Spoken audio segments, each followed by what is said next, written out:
Hello students, welcome to my YouTube channel Topper Centre 360। आज हम लोग टॉपिक पढ़ने वाले हैं, वो हमारा बहुत इंपॉर्टेंट टॉपिक है रियल नंबर्स का। ये है हमारी एक्सरसाइज 1.3। ये इस एक्सरसाइज से एक क्वेश्चन 3 मार्क्स का गारंटीड श्योर शॉर्ट क्वेश्चन है। तो इसको स्टार्ट करते हैं। इसमें हम प्रूव करना है कि √5 इरेशनल है। तो सबसे पहले हम क्या सपोज करेंगे, late us suppose to the contrary that हम इसको रैशनल सपोज करेंगे। √5 इज रैशनल। अब अगर रैशनल है तो इसको हम a/b के फॉर्म में एक्सप्रेस कर सकते हैं।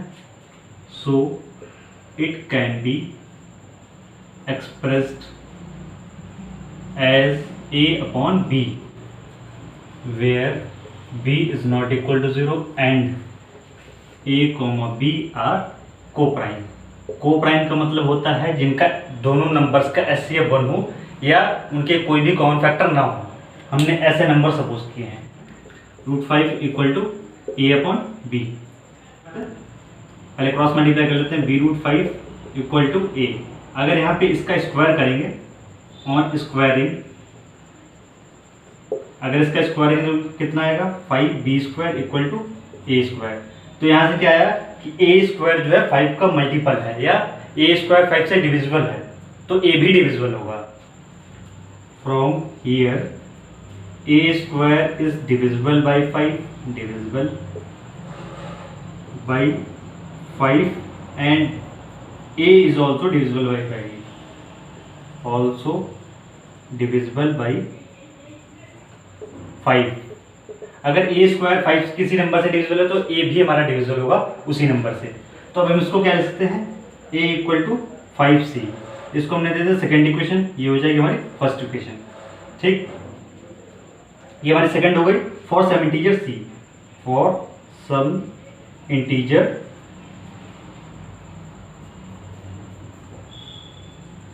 c, मतलब हमने कोई तीसरा इंटीजर ले लिया c, तो हम उसको इस फॉर्म में एक्सप्रेस कर सकते हैं।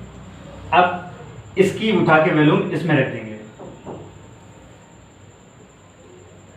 Putting value of a in first में वैल्यू रख देंगे तो क्या यहाँ से आ जाएगा 5c का whole square, 5b² equal to 5c का whole square, 5b² equal to 25c²। 5 से 25 कट जाएगा, 5 बन जाएगा 5, तो यहाँ से आ जाएगा b² इक्वल टू 5c²। यहाँ से हमें क्या पता चलेगा, b² भी जो है 5 से डिविजिबल हो जाएगा। From here b is also divisible by 5, b भी हमारा 5 से डिविजिबल है। So a and b both have common, both have 5 as common factor. Common factor क्या हमारा मिल गया 5, जबकि हमने सपोज किया था ए और बी को प्राइम है। So it contradicts our assumption. ये हमारा एजम्पशन को कॉन्ट्राडिक्ट कर मतलब गलत साबित करता है। देयरफॉर √5 इज इर्रेशनल, मतलब √5 हमारा इर्रेशनल नहीं, हमारा प्रूव हो गया। तो हो गया हमारा फर्स्ट क्वेश्चन। चलते हैं नेक्स्ट क्वेश्चन पे। ये हमारा सेकंड क्वेश्चन है, इसको देखते हैं। अगर ये 3 मार्क्स या 4 मार्क्स में आता है तो सबसे पहले तो मैं प्रूव करेंगे √5 इरेशनल है, जैसे हमने पीछे प्रूव किया है फर्स्ट क्वेश्चन में। उसके बाद जो हम करेंगे वो करना है। अगर 2 मार्क्स में आता है तो सिंपली जो भी हम करने वाले हैं वो हम करेंगे। ठीक है, तो स्टार्ट करते हैं। सबसे पहले तो इसको क्या सपोज करना है, let us suppose contrary that 3 + 2√5 is rational. अब रैशनल है तो इसका मतलब क्या है, इसको हम एक्सप्रेस कर सकते हैं a/b के form. So it can B expressed as a upon b where a and b are co-prime, a और b co-prime है, और क्या है, a b is not equal to 0, मतलब b 0 नहीं होना चाहिए, मतलब हमारा डिनोमिनेटर नहीं होना चाहिए 0। ये एक प्रॉपर्टी होती है रैशनल नंबर की, ठीक। तो इसको हम इसके इक्वल प्रूव कर देंगे, 3 + 2√5 इसके इक्वल कर देंगे, equal to a upon b। 2√5 को दे रखेंगे, equal to a upon b - 3। अगर यहाँ से हम इसको सॉल्व करें तो आएगा हमारे यहाँ से 2√5 equal to a - 3b upon b। अब 2 को हम इधर भेज देंगे, √5 को खाली इधर रखेंगे, तो इधर आ जाएगा हमारा √5 equal to a - 3b upon 2b। अब यहाँ से हमें क्या देखने को मिल रहा है, ये हमारा इर्रेशनल है, ये हमारा रैशनल है। From above we see that √5 is irrational and a - 3b upon 2b is rational। ये हमारा रैशनल है, इसका मतलब कि ये हमारा कॉन्ट्रेडिक्ट करता है, सो इट कॉन्ट्रेडिक्ट्स, क्योंकि पॉसिबल नहीं है कि एक साइड रैशनल हो एक साइड इर्रेशनल हो, सो इट कॉन्ट्रेडिक्ट्स आवर एजम्पशन। ये हमारे एजम्पशन को कॉन्ट्रेडिक्ट करता है, मतलब गलत साबित करता है। Therefore 3 + 2√5 is irrational. ये तो हो गया हमारा सेकंड क्वेश्चन। चलते हैं अपने नेक्स्ट क्वेश्चन पे, थर्ड क्वेश्चन पे। अब ये हमारा है थर्ड क्वेश्चन का फर्स्ट पार्ट, इसको देखते हैं। इसमें भी हमें प्रूव करना है कि इर्रेशनल है, सिंपली जैसे हमने पिछले क्वेश्चन में किया वैसे ही इसमें भी करेंगे। सबसे पहले हमारा basic step, let us suppose to the contrary that 1/√2 is rational.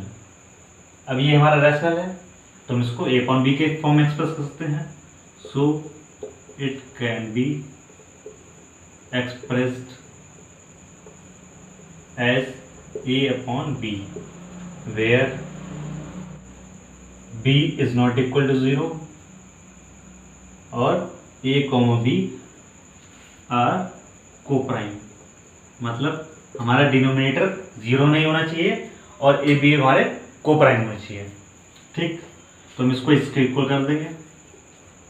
So 1/√2 equal to a upon b।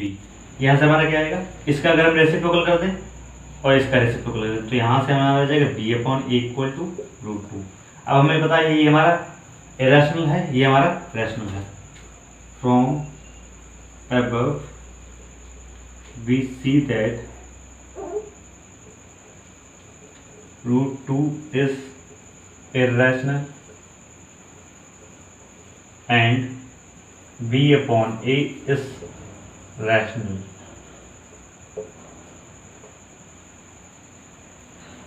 which is not possible, which is not possible. So it contradicts our assumption. Therefore 1/√2 is irrational, मतलब 1/2 हमारा irrational prove हो गया। ये हो गया हमारा first part. चलते हैं अपने नेक्स्ट पार्ट पे, सेकंड पार्ट पे। अब ये हमारा थर्ड का सेकंड पार्ट, इसको भी वैसे ही करेंगे जैसे अभी तक करते हैं। सबसे पहले late us suppose the contrary that 7√5 is rational. So it can be expressed as a upon b where a and b are co-prime। ए और बी हमारे co-prime है, मतलब उनका HCF 1 होगा, उनको कोई भी कॉमन फैक्टर नहीं होगा। co-prime and b is not equal to 0, हमारा b 0 नहीं होना चाहिए। फिर से वही a upon b equal to 7√5, therefore a upon b equal to 7√5, 7 extra है उसको हम इधर लेंगे, a upon 7b equal to √5। यहाँ से हमें पता है ये हमारा रैशनल है, ये हमारा इर्रेशनल है। From above we see that LHS is rational, हमारा लेफ्ट हैंड साइड रैशनल है और राइट हैंड साइड हमारी इर्रेशनल है, एंड RHS इज इर्रेशनल। हमारा RHS इर्रेशनल है, विच इज नॉट पॉसिबल कि एक साइड हमारी इर्रेशनल है, एक साइड हमारी रैशनल है। So it contradicts our assumption, so it contradicts our assumption, therefore 7√5 is irrational। ये तो होगा हमारा सेकेंड पार्ट। चलते हैं नेक्स्ट पार्ट पे। ये हमारा थर्ड पार्ट, इसको भी प्रूव करना है कि इर्रेशनल है। सबसे पहले वही late us suppose 6 + √2 is rational, मतलब हमने सपोज कर लिया 6 + √2 हमारा रैशनल है। So it can B expressed as a upon b where a, b are co-prime, मतलब a और b हमारे co-prime हैं and b is not equal to 0, b हमारा 0 नहीं होना चाहिए। तो इसमें भी 6 + √2 equal to a upon b, 6 को इधर भेज देंगे तो √2 equal to a upon b -6।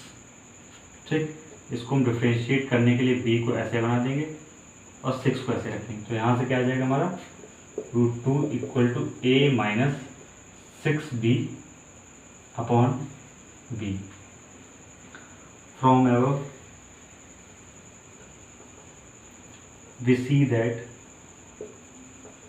ये हमारा इर्रेशनल है, LHS is irrational and RHS is rational, so it contradicts our assumption,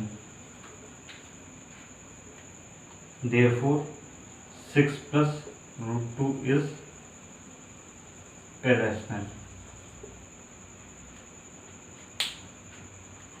ये तो हो गया हमारा लास्ट पार्ट और एक्सरसाइज 1.3 हमारी खत्म हो गई। चलते अपनी नेक्स्ट एक्सरसाइज पे। ये हमारी एक्सरसाइज 1.4 है। इसमें हमें बिना डिवाइड किए ये रेशनल नंबर्स बताने हैं कि टर्मिनेटिंग होंगे या नॉन टर्मिनेटिंग होंगे।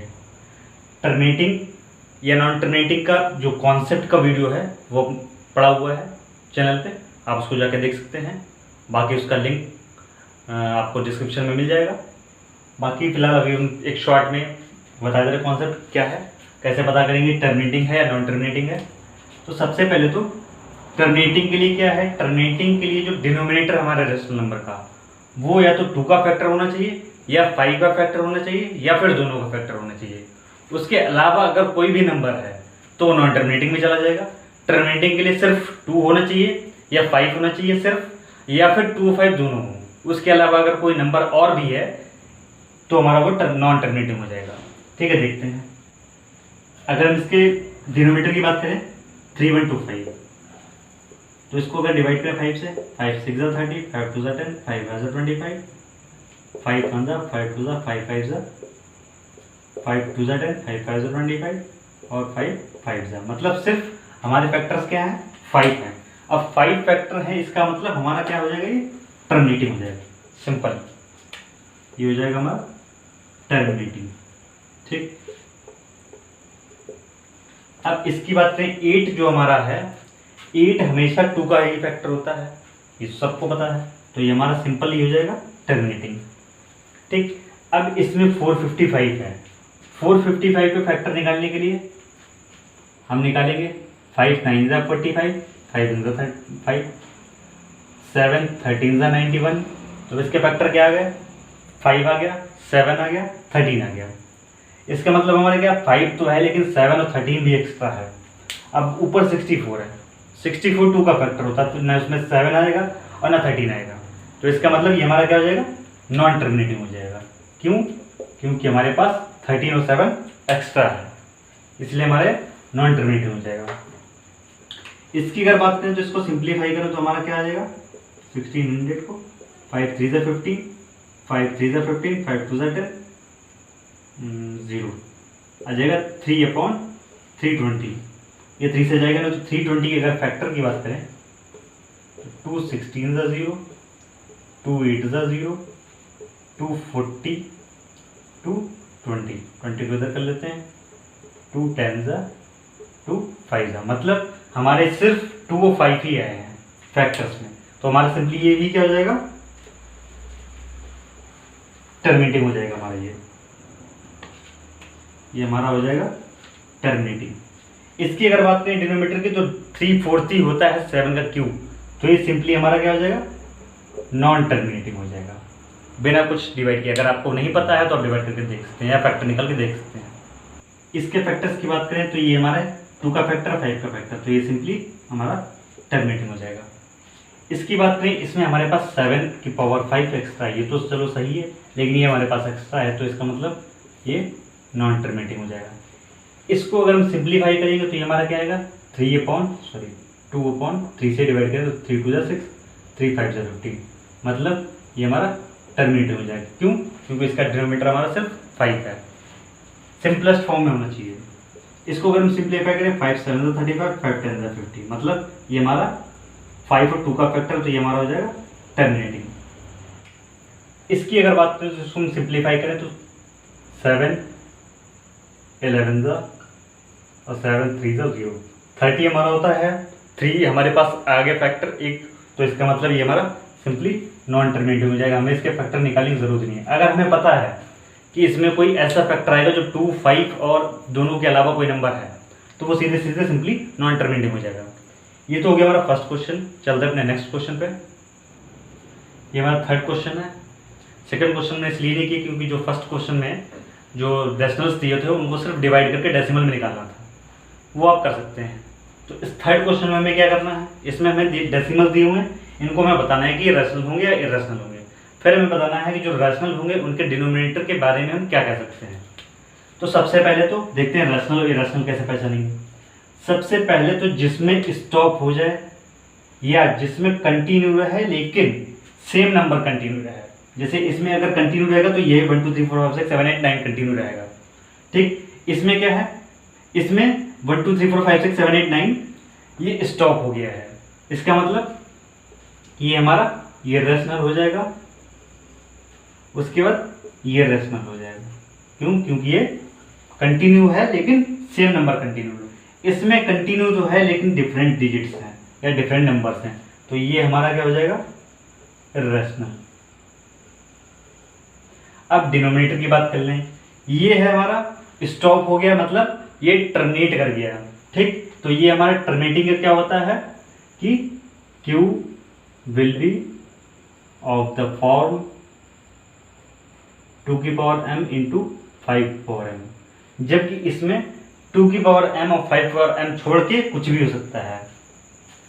Q will be other than 2 की पावर m 5 पावर m, मतलब इसमें 2 की पावर m और 5 पावर m को छोड़ के बाकी कुछ भी हो सकता है। ये तो हो गया हमारा लास्ट क्वेश्चन, लास्ट एक्सरसाइज का। अगर आपको वीडियो पसंद आई तो लाइक करें, शेयर करें, चैनल को सब्सक्राइब कर लें अगर आपने नहीं किया है, और बेल आइकन को प्रेस कर लें ताकि आने वाली वीडियोस का नोटिफिकेशन आपको मिल जाए जैसे ही वीडियो अपलोड हो। Stay healthy, stay safe. Thank you.